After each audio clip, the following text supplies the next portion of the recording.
నగర అభివృద్ధిపై నయా సర్కార్ దృష్టి పెట్టింది. హైదరాబాద్ ఇమేజ్ ను అంతర్జాతీయ స్థాయిలో తీసుకెళ్లేందుకు తన ప్రయత్నాలు మొదలుపెట్టింది. దీనికోసం ప్రత్యేకంగా కసరత్తులు చేస్తోంది. Indian school of business, IIIT భాగస్వామ్యంతో ఇంక్యుబేటింగ్ ఫెసిలిటీ ఏర్పాటుకు కావాల్సిన అంశాలపై పలువురు ఐటీ నిపుణులతో పాటు IIIT, ISB డైరెక్టర్లతో సమావేశమయ్యారు ఐటీ మంత్రి కేటీఆర్.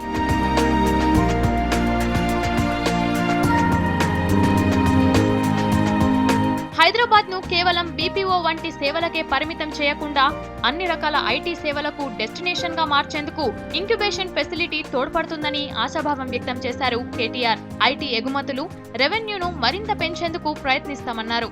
BPO సర్వీసెస్ కు, కేవలం ఐటీ సర్వీసెస్ కు మాత్రమే కేంద్రంగా కాకుండా కొత్త ఆలోచనలకు, ఒక విప్లవాత్మకమైన డెవలప్మెంట్స్ కు వేదికగా మారాలన్న ఉద్దేశంతో ప్రపంచంలోనే ఒక నవీన ఆలోచనలకు, ముఖ్యంగా ఇంక్యుబేటింగ్ ఫెసిలిటీ ఒకటి ఏర్పాటు చేయాలనే ఒక ఆలోచనతో ఈరోజు ఇక్కడికి రావడం జరిగింది. వాణిజ్యపరంగా ఒక మంచి ప్రోడక్ట్ను ప్రపంచానికి అందించే విధంగా తయారు చేయడమే ఒక ఇంక్యుబేటింగ్ ఫెసిలిటీ. దానిలో ప్రభుత్వ భాగస్వామ్యము ఉంటుంది, దానిలో ISB లాంటి, IIIT లాంటి సంస్థల భాగస్వామ్యం కూడా ఉంటుంది. హైదరాబాద్ మహానగరాన్ని మళ్ళీ పూర్తి స్థాయిలో ఐటీ ఎక్స్పోర్ట్స్ విషయంలో కానీ, రెవెన్యూ విషయంలో కానీ ఒక ప్రపంచంలోనే అగ్రశ్రేణి నగరంగా తీర్చిదిద్దాలనే తపనతోనే ఇవన్నీ కూడా ఆలోచిస్తా ఉన్నాం.